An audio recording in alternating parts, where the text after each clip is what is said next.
What's up, fight fans? This is Kurt DeVille with Counterpunch Boxing News, and I got some new news for you concerning Luis Ortiz. Mr. King Kong has agreed to fight Dillian Whyte in London at the O2 Arena on pay-per-view. This is big. This is one of the fights that we've been looking for. Luis Ortiz apparently has called him out on Twitter, said that he agreed to the terms, send over the contract so I can come to your backyard and fight you. You're in trouble now, boy. Now what are you going to do? Okay.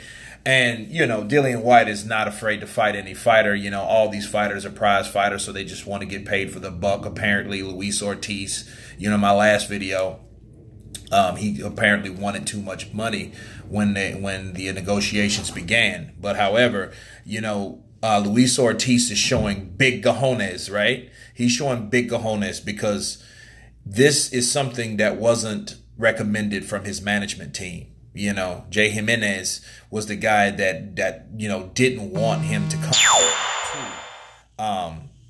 the UK to fight him in his backyard because, you know, of course, these guys had other fights and negotiations.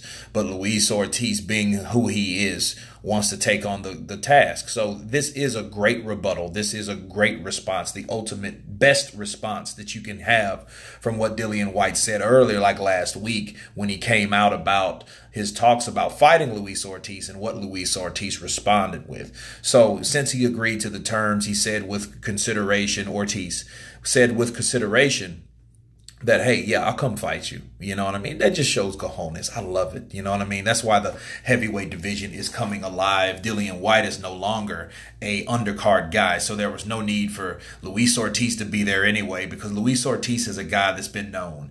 You know, he fought Deontay Wilder, and that's when Deontay Wilder was in talks to fighting Joshua, right? So, you know, his profile actually was lifted along with Deontay Wilder because it was like this, okay?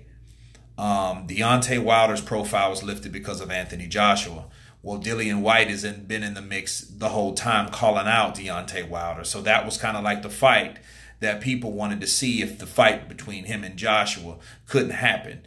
And, you know, that fight got pushed under the rug. So basically everyone pulled each other up, you know what I mean? Because Luis Ortiz had a dynamic fight with Deontay Wilder. Now Deontay Wilder's fighting Fury. Then Deontay Wilder had negotiations with Joshua, but Joshua already fought Whyte. Whyte kept winning. Whyte was knocked out Lucas Brown, right? He was the undefeated fighter. Then he takes on Joseph Parker after Joshua got through fighting Joseph Parker, right? And then they had a great battle back and forth together. So, you know what I mean?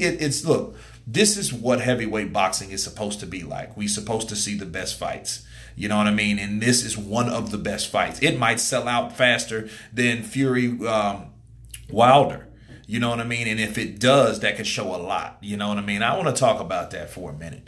You know, Luis Ortiz is a dangerous southpaw. We know it. He has one loss, so does Dillian Whyte. So it makes sense. You know what I mean? These guys have both been beaten by the two guys that we want to see fight, right? So we have this dynamic, and it's like a wild card in the heavyweight division. All these wild card fights have to happen. You know what I mean? We have Luis Ortiz, we have Wilder, we have Fury, we have Joshua, we have Whyte, we have now we have Ortiz. You know what I mean? So, you know, we have Parker, we have Whyte. So these guys are all fighting each other, and it's beautiful for the sport of boxing. You know what I mean? Normally, you know, this is the sport that I love, that I hate so much. You know what I mean? But this is on the side that I love. I love this part about it. You know, just now it's getting everything together and getting everybody, you know, just really signing the contract and them coming over on the 22nd because they're ready to fight. They were ready to fight on that day anyway, so why not? These two, I've been wanting to see this fight for a long time because I always wanted to know what happens between a brawler with balls and heart versus a technical southpaw that's dangerous, that likes to mix it up. That's what you have. You know, and I'm excited about it, man, you know, because I was, you know, getting kind of discouraged because, you know, people, when they fight the elite guys, they don't want to fight the next bottom level toughest guy because they don't want to lose that spot. So we have that going on, and that happens in the sport of boxing. Just look at the welterweight division. That's a whole nother story. I'm not getting into that. Anyway, you guys tell me what you think about this particular fight happening. Of course, please subscribe, hit the bell icon, and you guys been counterpunched. Peace.